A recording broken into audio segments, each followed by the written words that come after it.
Well, welcome to Focus Today. I'm your host, Perry Atkinson, and delighted to have in the studio with us today Sara Roberson. She is a certified family nurse practitioner with Ventana Wellness, and we're going to be talking about heart disease prevention, which I think should be an interest to just about everybody listening and watching. So, Sara, nice to have you. How you doing?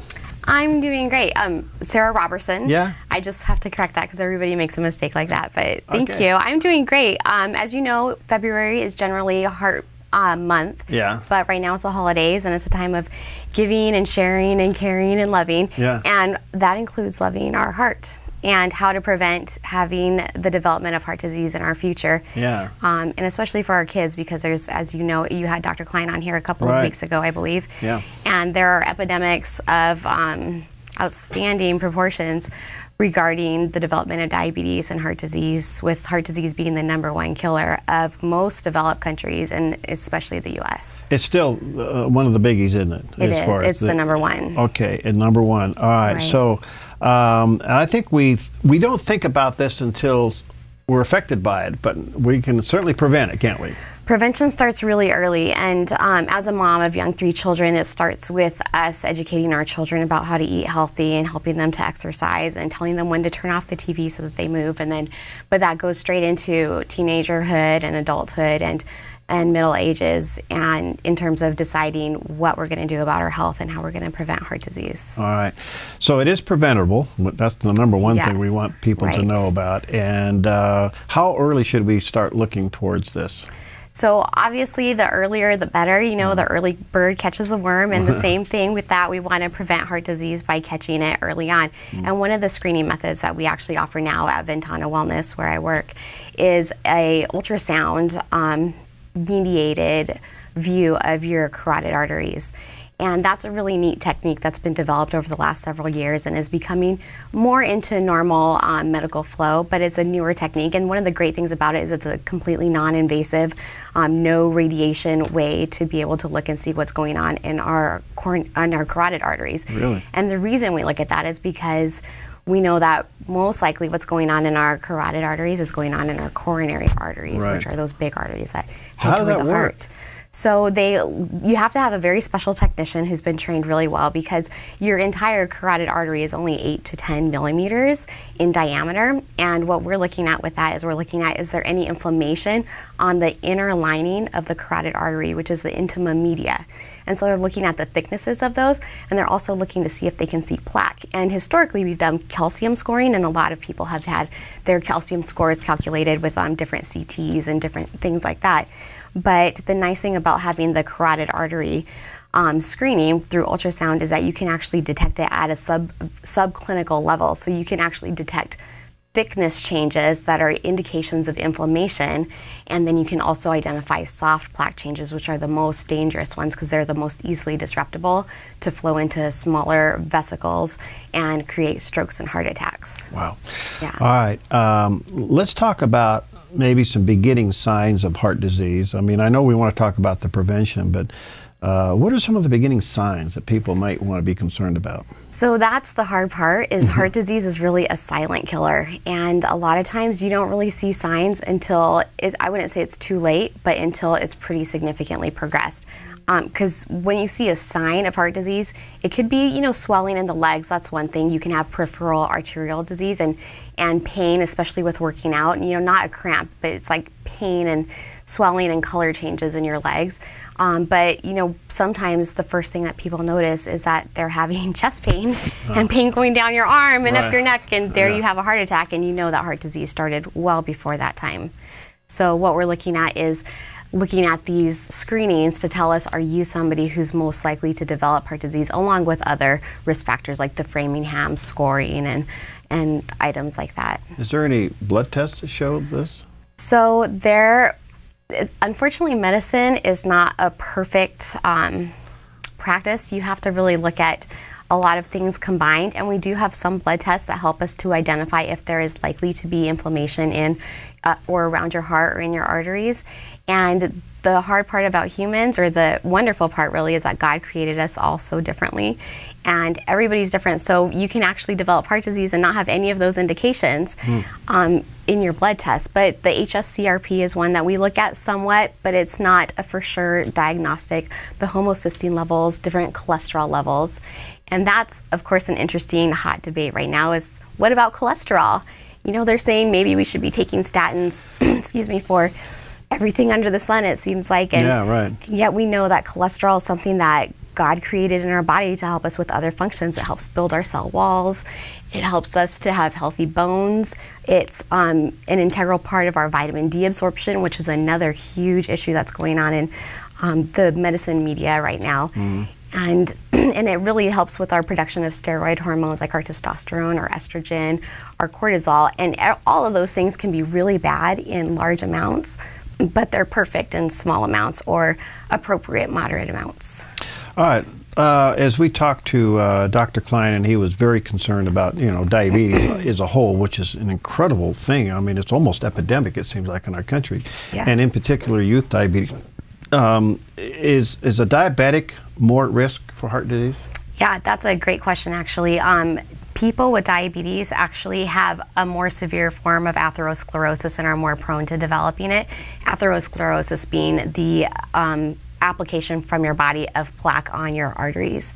And they definitely have it progressed. And in fact, if you have diabetes, that in and of itself is an equivalent risk factor for mortality in the future, as is the development of heart disease. So if you have diabetes and you have heart disease, then those are just pretty significant risk factors for having a heart event related to a heart disease, such as a stroke or a heart attack, within the next 10 years. All right, a couple of other quick questions. Is a perpetual, or maybe not perpetual, but a constant high blood pressure an issue? Yeah. So there are many risk factors that contribute to the development of heart disease, and hypertension is one of them. And in fact, 75% of people over the age of 75 have hypertension, and over 50% of the people at 55 years or above have hypertension.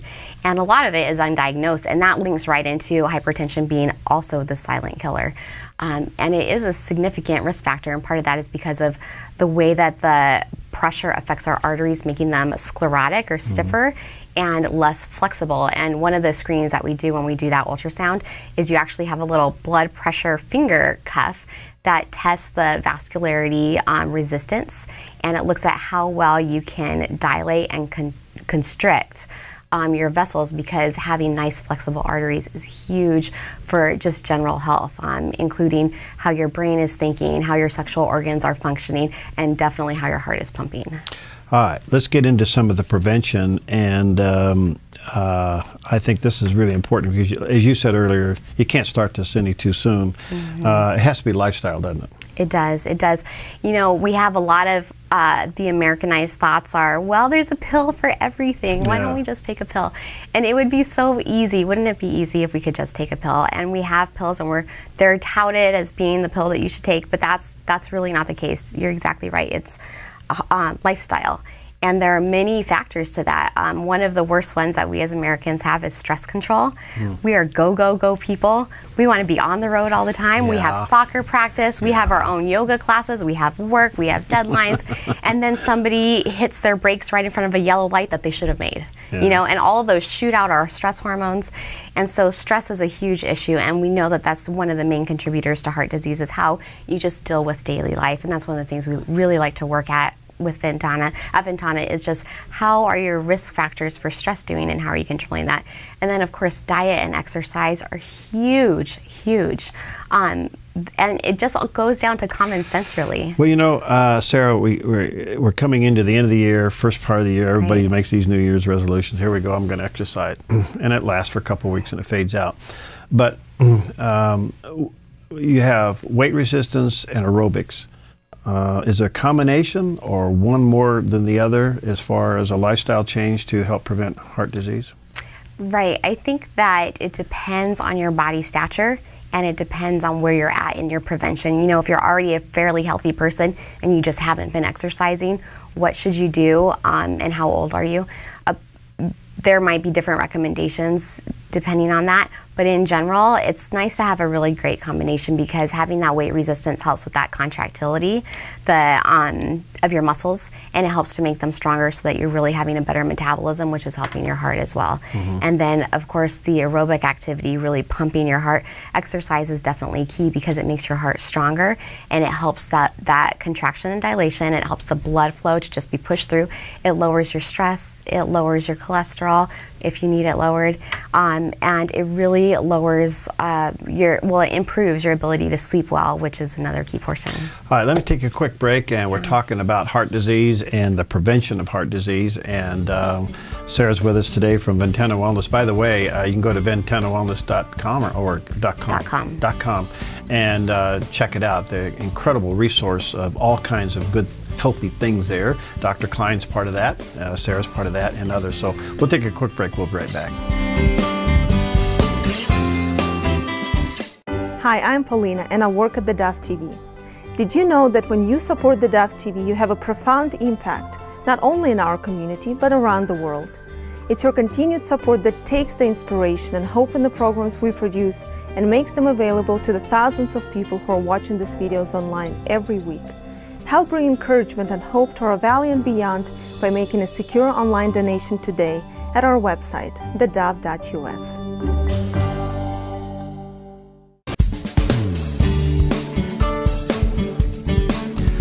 Okay, we're back, and our guest today is Sara Roberson. She is a certified family nurse practitioner with Ventana Wellness, and we're talking about heart disease and the prevention of heart disease. And this is something we can all do, and something we all should be concerned about.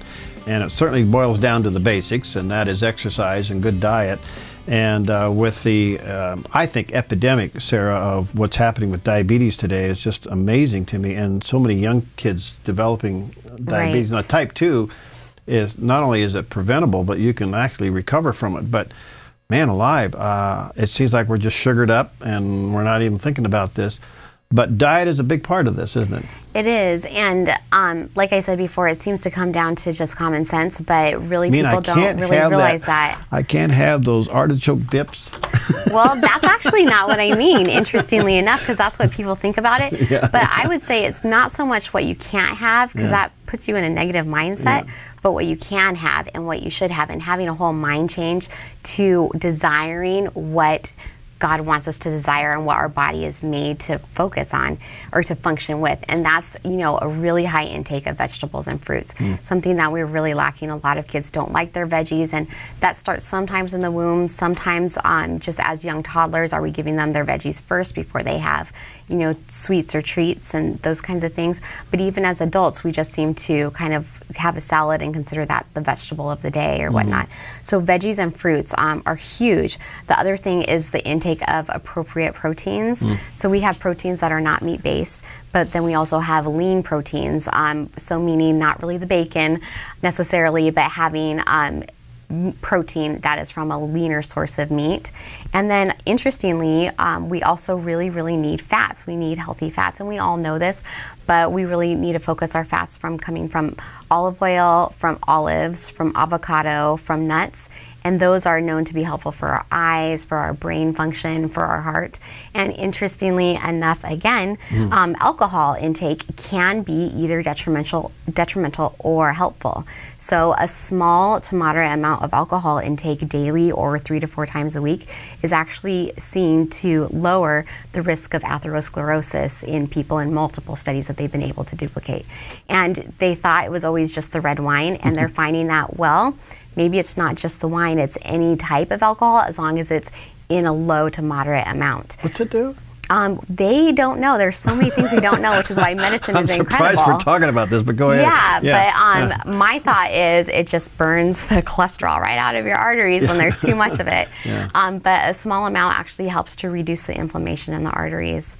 So they thought the red wine originally was part of it because of the resveratrol in there, but there are multiple factors that we just don't know. Okay. So protein, a big thing. You know all the fad diets, but there seems to be low cholesterol, high protein, and somewhere in there's got to be a balance. Right, and that's the key word, is balance with everything, with our exercise, with our dietary intake, with our protein intake, and with our life, just juggling things. It's all about moderation and balance. And if we can hit that nice combination of life being joyful for us and enjoying exercise of some form, because that's key. You have to enjoy what you're doing, or you're not going to do it, especially with New Year's resolutions. You just won't continue that. So enjoying some form of activity, and one of the major risk factors alone is just inactivity for the development of heart disease. And I personally think that one of that is because of the development of television. We just like to sit down and be entertained instead of go out and create entertainment in a safe and healthy way. And we just really need to motivate our kids and ourselves to just go out on walks and bike rides. And right now, playing in the snow and sledding is a great form. All right, couple of other items. Where does sugar play into heart disease? So sugar is considered to be an inflammatory product for the body in general.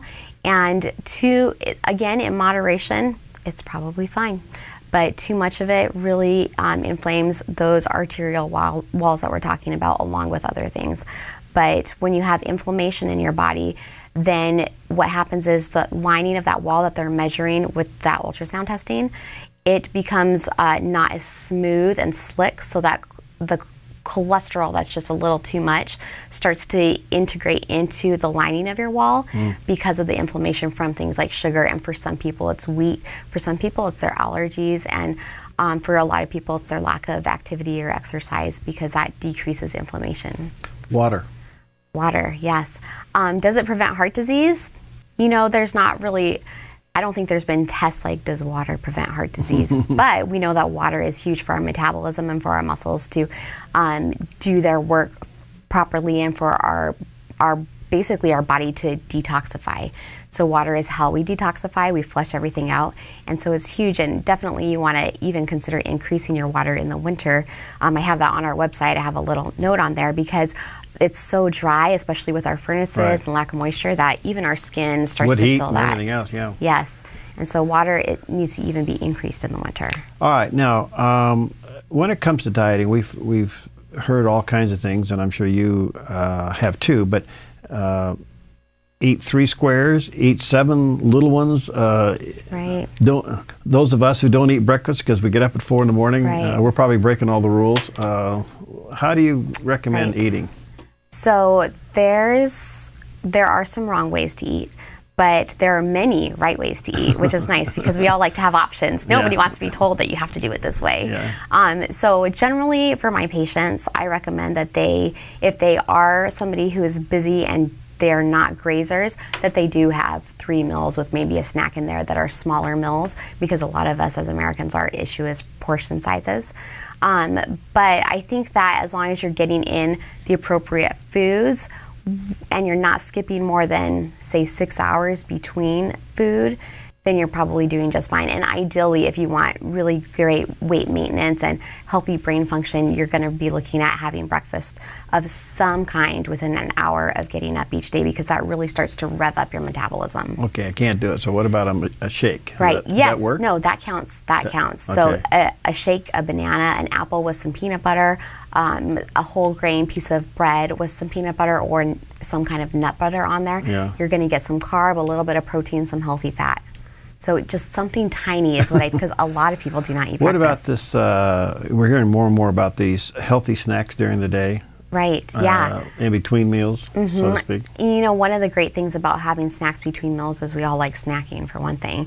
And the second thing is potentially it helps you, if you're mindful, to not overeat later on or to have smaller portions, and then it gives us something to burn to keep our metabolism fired up. So basically it's like you start your fire in the morning, and then if it's starting to go down, you don't want it to go all the way down where you have to really stoke it a ton. So if you can have a little snack a few hours later, even just 6, almonds or something like that, then that helps to rev your fire.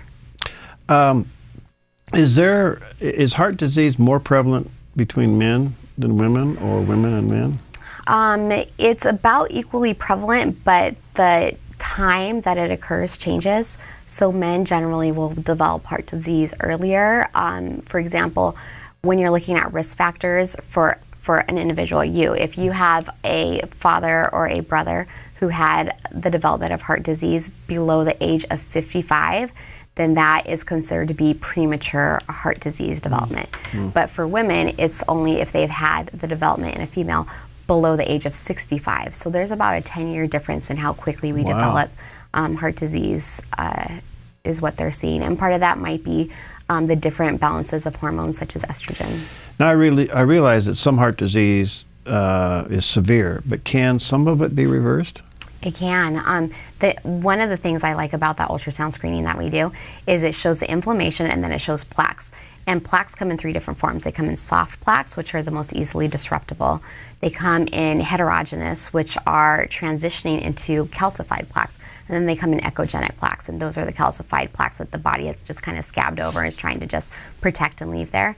And usually you can't really reverse those plaques, but all of the inflammation that you can see is reversible. In fact, even within 4 weeks of having a screen, if you repeat your screen after modifying your lifestyle with improving your exercise and diet, you can actually already see a reduction in the millimeters of inflammation that are lining your carotid arteries.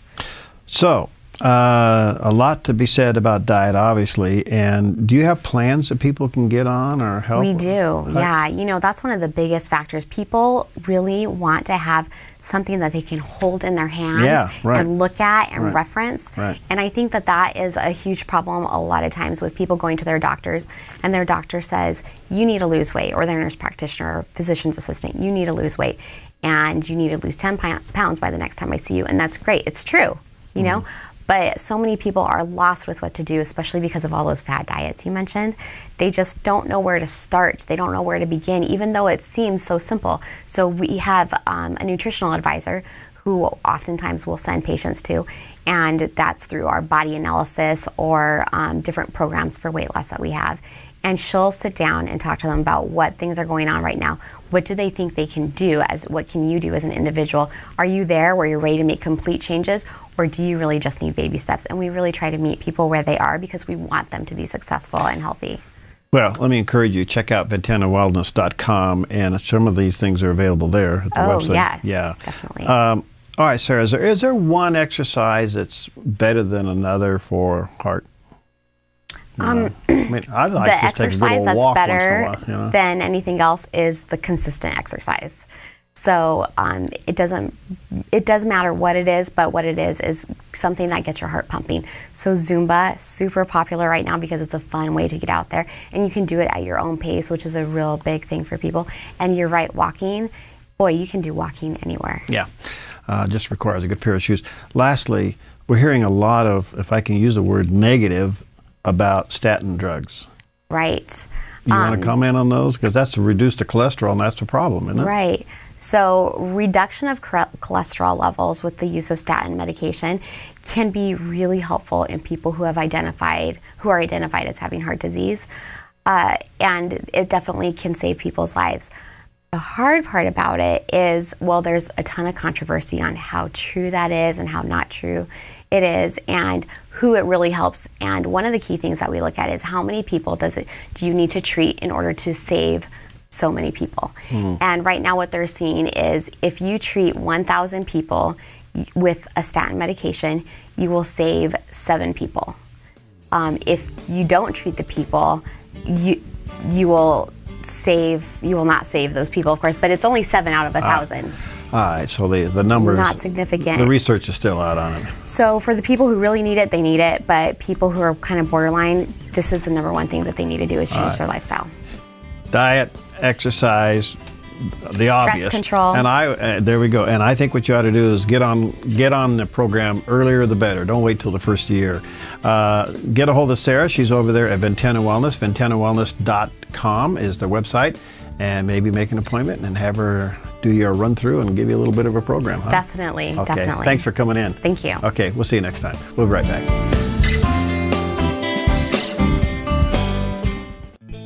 Hi, I'm Daniel and I work at theDove TV. You know, compared to Portland, Seattle, and LA, Medford might be considered a small market, but at theDove, we're excited about the opportunity to make a big impact right here in our community.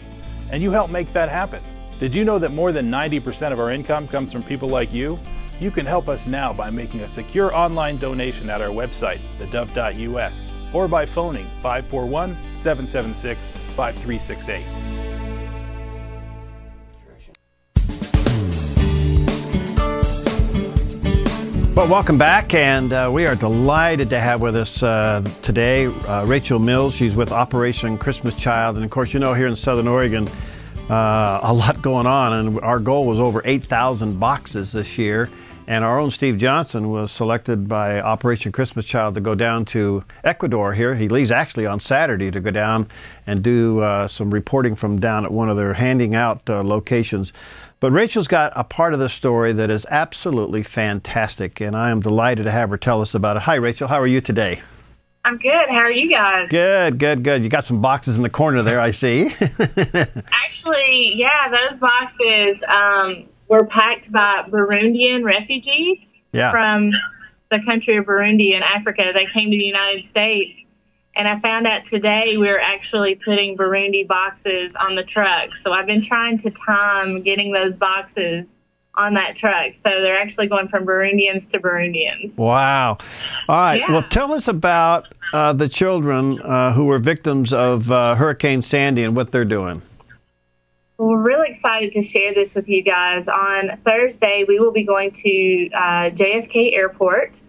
And we will be airlifting around 60,000 shoeboxes to the children impacted by the typhoon in the Philippines. Wow. And what is so special about those boxes is they were packed by Hurricane Sandy victims. So just really excited that they're going from hurricane victims to typhoon victims. Wow. How did that develop? How did that whole plan develop? Well, as soon as the typhoon hit, Samaritan's Purse Disaster Relief responded, and we were able to just go immediately to fill a plane, to pull together supplies, and get on the ground, you know, as soon as the disaster hits. And so there's just incredible devastation there, and we were able to, we are providing food and shelter, and we've started a hospital there. And so, you know, we already had about 500,000 shoeboxes earmarked for the Philippines. So we already have the infrastructure there to do distributions. But we saw, you know, this is a great opportunity. These kids have lost everything. Mm-hmm. And for us, you know, in the midst of the disaster relief work that we're doing there, to also bring some joy to the kids. Mm-hmm. And so we knew that several of our drop-off locations in the Northeast had been impacted by Sandy, and actually several of them had to close their doors last year, and many have reopened. So we worked with those drop-off locations to earmark their boxes, the ones that were reopened, to actually go on this plane to the victims in the Philippines. That is absolutely fascinating. Are the contents of these boxes any different than the ones going in other places of the world? No. They're all just packed with toys, school supplies, hygiene items, and lots of love and prayer to these recipients. All right. Have you been and seen these boxes distributed? Have you experienced that? Yes, I have. I've been very blessed with the opportunity, and I'll actually be on the trip to Ecuador next week as well. So very grateful to be able to experience firsthand just that moment of joy, the look on the child's face when they realize that this is their very own box and the items are brand new. And it's just very exciting and very humbling to get to be a part of. Well, jot down the name Steve Johnson. That's pretty common. He'll be coming out of our offices and probably connecting with you there in Ecuador to be there. How did this change the kids from Hurricane Sandy? How did it affect them to be a part of this to impact lives over in the Philippines? Sure. You know, I can't speak for all the kids, but for the few that I've spoken to, they're just so excited. We have one young lady coming to our event on Thursday. She's so excited to help. She wants to bring, they've already packed, I believe, several hundred boxes as a family. And she's like, you know, I have time to pack a few more. Can I add 15 more for the plane? So very excited. And actually, one of our drop-off locations, Queen's Bible Church, is actually a Filipino church. And so they are very excited because these are their people. And to know that their shoebox gifts are going actually to people from their country, I mean, they're just very overwhelmed by the opportunity. It's a very neat connection. Rachael, you're hearing any stories out of the Philippines? I mean, we're seeing a little bit here and there. We know how horrific that typhoon was, but with Samaritan's Purse on the ground there, what kind of stories are you hearing? You know, Franklin Graham actually just visited the Philippines last week, and he's been sharing with our staff. He says it's like an atomic bomb exploded, and it's just really bad. And so I haven't seen it firsthand. I've seen the images, but I can only imagine. And so I'm sure there are lots of stories. You can certainly go to our website, SamaritansPurse.org. We've got some of our writers and broadcast crew there now meeting the families and learning the stories. But yeah, just when you get the opportunity to meet with people one-on-one and help meet a need, provide them with food or clean water or medical aid, just that bond that forms and that connection is just really incredible. And so I'm hearing stories of just many of those bonds being formed, you know, with our team and the people they're meeting there. We actually put the Samaritan's Purse button icon on our website so people could connect there and continue to help Samaritan's Purse outreach there in the Philippines. I know you're going to be on the ground there for quite a while. That's great, and we're really grateful for that. You know, as long as the media are covering the story, you know, people will give, but if it's not in the forefront of their minds or not, you know, heavily promoted in the media, then people forget about it. And so thank you for doing that. That's really important. And we hope to be there for a long time, and we hope people will continue to give because 100% of that money will go towards the relief efforts. So thank you for that. How many boxes this year? There was a goal, and do you have any idea if you're going to reach the goal? Well, we think so. Too soon to tell. We still have 8 processing centers. That's where we're processing the shoe boxes right now, preparing them for shipment, open around the country, and they're still receiving boxes. And then people can also go online and pack a box. You can go to SamaritansPurse.org/build online to build a box. It's very interactive, lots of fun, and so we'll be preparing those boxes with volunteers too. So I think we're going to be over 10 million worldwide, but it's a little too soon to tell because all the numbers haven't come in. So we're very hopeful, and we know that the Lord will provide, and very excited. That's wonderful. And very grateful to you guys and your listeners and what you've contributed this year as well. It's very incredible. We highly value the partnership. So what are you expecting to see and do in Ecuador? Oh, Ecuador is going to be great. We will go to just some impoverished parts of the city of Quito. We'll be on the outskirts of Quito. And the people in Ecuador are just so warm and loving. And it'll be just a wonderful time to connect with them and meet the children. And so just excited to go to these churches that'll be doing a program that'll have drama and skit, and they'll share the gospel, and then we'll hand out the shoebox gifts. And then the kids will then be invited to come back to the church for a 12-lesson discipleship program. And if they choose to come back, then we're very hopeful that the church will be able to connect with them and then just help them learn more about what it means to follow Christ. And so we will do, in our time there, we'll do 4 distributions. And then we'll also meet with our volunteer team in Ecuador and hear from them what's happening and how God's using these boxes in their country. Oh, that's exciting. Well, Rachael, you're a delight, and everything you guys do is an inspiration. I can't wait to hear the final count after the first of the year, but this is just remarkable. And to think that the children who were victimized by Hurricane Sandy put together, how many boxes are going over to the Philippines? Around 60,000. And they're being shipped out when? This weekend? They'll be shipped out on Thursday. We are going to be at JFK Airport, and we hope the plane will depart around noon. So we'll load the plane sometime between 12 and noon.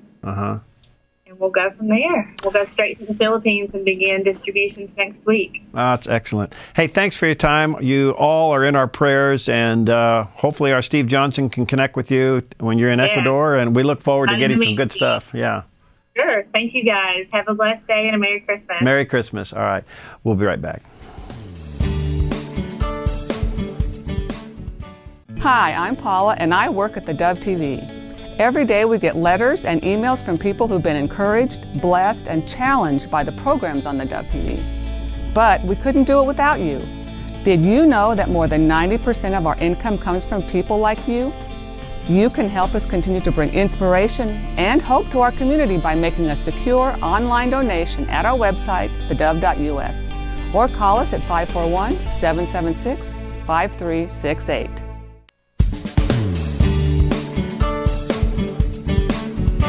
Welcome back. Coming up in just a few moments, Dan Bongino is going to be with us, former Secret Service agent and author of Life Inside the Bubble, an incredible book that has really become a talking point in many, many ways. It is talking about why a top-ranked Secret Service agent walked away from it all.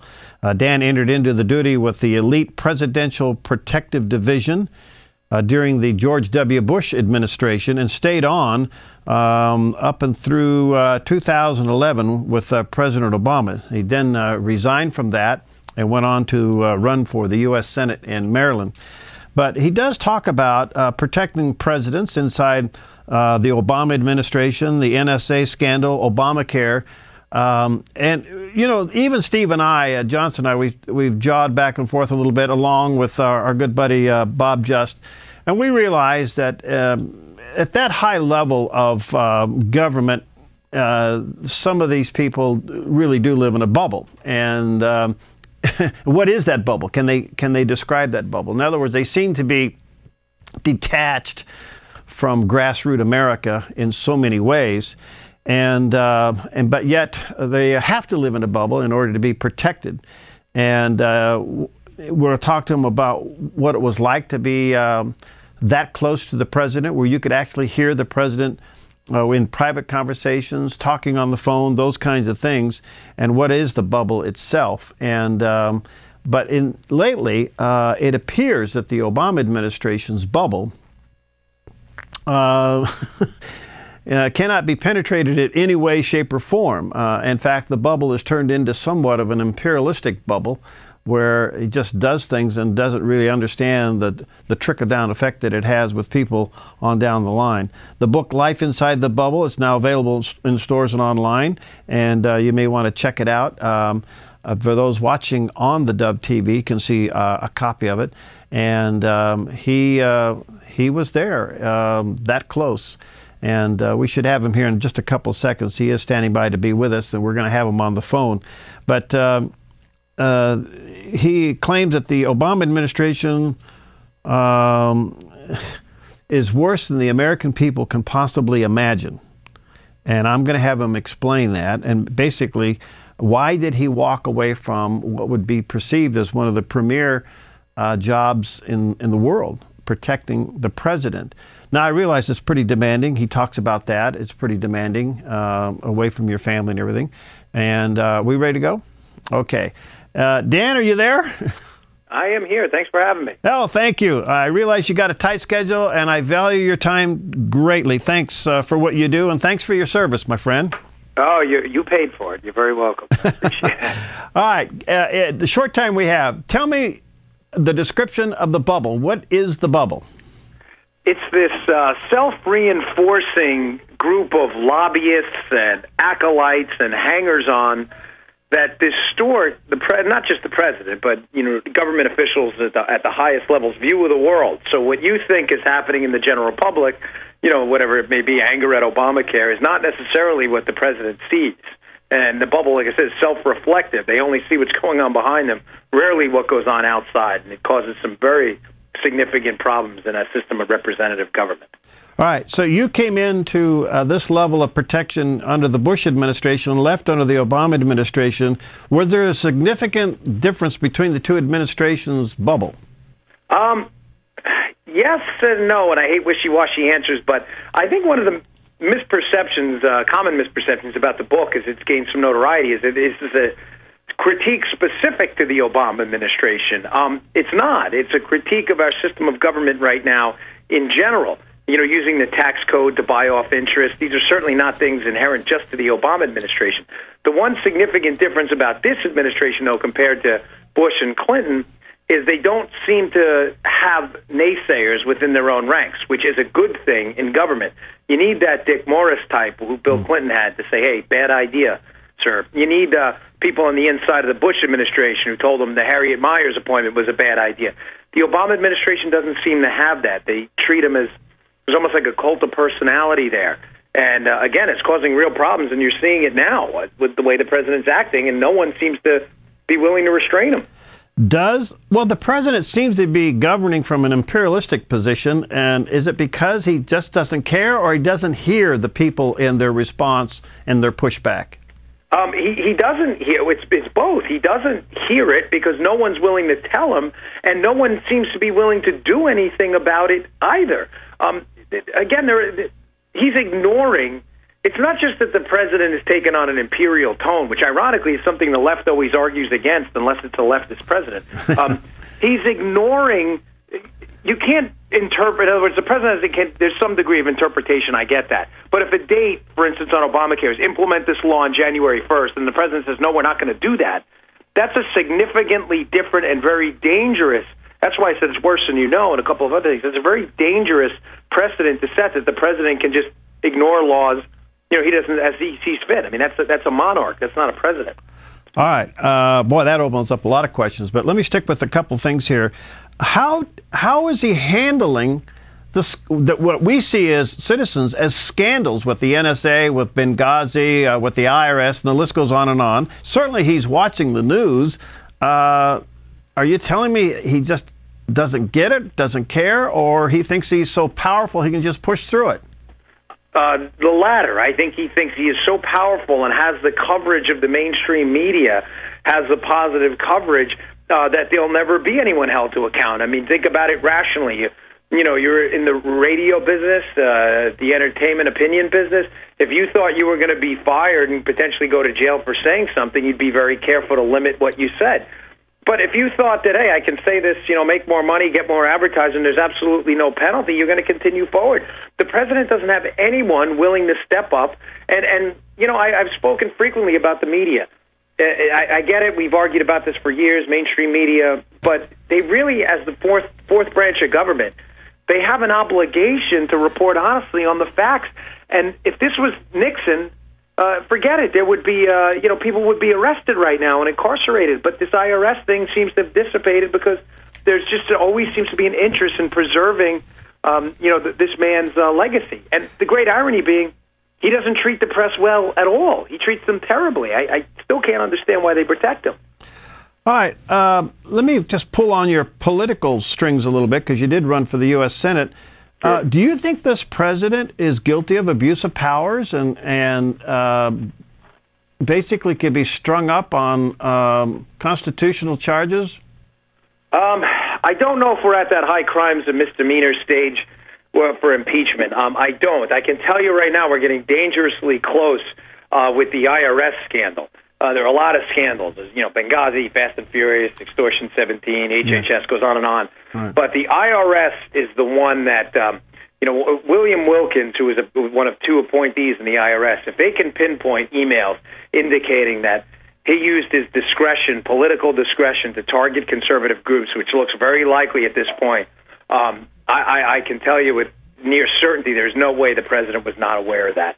And if they can, if we can move past this plausible deniability and peg him to it, he's going to be in significant trouble. That there's no question that would be a criminal type behavior. Well, what about changing law after it becomes law? Isn't that what he's doing with Obamacare? Yes, but here's the problem with that. Just like any criminal case as a former federal agent, it's not that the crime happened; it's proving intent. That's what the problem is when people ask me about that. You know, the I word. You have to be able to prove intent, and it's really difficult with an uncooperative White House. I mean, look at the Fast and Furious case. They've been dropping subpoenas on the Department of Justice for years. They're just ignoring them. So it's extremely difficult to move along. But I'll tell you this, I think history is going to judge this president extremely harshly, because what happens over time inevitably is more whistleblowers. People I feel like myself who are really upset. I get a lot of phone calls from people looking to speak out. Yeah. The fear is going to dissipate, and they are going to start to speak out, and history is going to judge this president very poorly. I think the average citizen, Dan, just feels hopeless or helpless. I mean, we elect people to go there to represent us, but nothing's being done. There's no pushback whatsoever. No, it's not, and this is why I say it's a bipartisan critique. My opinion on it, just to go to Benghazi quickly, is there are Republicans that are covering for the president here, too. Yeah. I mean, they could have pushed that discharge petition by Steve Stockman or Frank Wolf's resolution, and there were Republicans holding that back. So, any Democrats listening say, oh, this guy's just going after the D's instead of the R's. No, you're totally inaccurate. I'm going after a system of internal corruption that I think is destroying our system of representative government. Wow. Yeah, I agree with you. People, the frustration level I sense among the American citizenry, especially here in Maryland, I do a lot of traveling, though, is really at epic levels right now. I've never seen it like this. How dangerous was your job? Not as dangerous as people would think. I think because we do our job really well, we alleviate a lot of what people would associate with danger. But, I got the president in and out of an active war zone without so much as a scratch on him, with about 5 days of preparation. So I think we do a good job. I was just one of 3,000 men and women who dedicated to the position, and they make a very dangerous job undangerous, but do their hard work. I got to be with President George W. Bush on several occasions, and I honor every one of them. He seemed to be a real gentleman. Would you agree? Oh, absolutely. I do a lot of interviews on the book, and they ask me about moments that really resonated. And one thing that may not seem that significant to most, but was to me, he would meet with the Gold Star mothers who'd lost children in their children in combat, and watching the president firmly embrace them and shed a tear with them. You can't fake that kind of emotion. Was always, to be honest with you, it was tough to work through it because you get emotional as well. He was a good man. A lot of policies I don't necessarily share political alignment with, but you can't question the man's character. Why'd you quit? Well, we're at that event horizon now, with the black holes right ahead. We're at a very dangerous point in our country, and it's time to get off the couch. I mean, I say that to everybody listening as well. Talk is cheap. Action matters. And if you're not willing to do something to make tomorrow better, you're forfeiting away your right to complain. And it was a tough decision. Believe me, financially, it's been a train wreck for my family, but we know it was the right thing to do. I would assume the left is criticizing you doing what you're doing. How are you handling that? They do, but shockingly, it's not the left that gives me a lot of problems. It's the organized right, and that may sound crazy considering I run as a Republican, but it's the establishment Republican Party that gives me almost as many problems as the left, because the system I talk about in the book, again, contrary to what some people have said about the book, is a critique of both parties and the way they've used government to enrich themselves at your expense. So it's not just the left. Do they see you as a Tea Partier then? Yeah, I don't know. I think so, but even then, they don't know how to define me. Maybe more of a libertarian. I tend to lean on the liberty, especially with towards the liberty wing of the party, with issues like the NSA and things like that. So I don't think anyone has an easy time defining me. Matter of fact, one of the most frequent comments I get on my Facebook page is, what party are you running in? And I consider that the greatest compliment of all, that you can't figure it out. So that's good. Yeah. Well, Dan, thank you for your service and for writing this. I think you have given us average citizens an insight as to what it is like not only to protect the president, but this whole thing, the bubble, we know it. The sad commentary about all this is that this president appears to be pushing through on an imperialistic mode. He really doesn't care. He's got an agenda, seems to be going for it, and I honor the fact that you're blowing the whistle, quite frankly. Well, thank you very much. I feel like we've done a public service, and the feedback on the book has been extraordinary. We cracked in the New York Times bestseller list, so someone's talking about it, so we appreciate it. Great. God bless you, Dan. Merry Christmas, my friend. Thank you. Merry Christmas. All right, see you later. All right, and you may want to check it out. It's called Life Inside the Bubble, and by Dan Bongino. He's a former Secret Service agent, and his job was to protect the President of the United States. I think you'll find it to be pretty informative. All right, we'll see you next time on Focus Today. Hi, I'm Jim, and I work at theDove TV. Every weekday between 6 and 8 a.m., our award-winning news and sports team bring you the best morning show around. It's live, it's honest, and it's a whole lot of fun.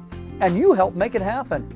Did you know that more than 90% of our income comes from people like you? You can help us continue to air local programs that share your voice by making a secure online donation at our website, thedove.us.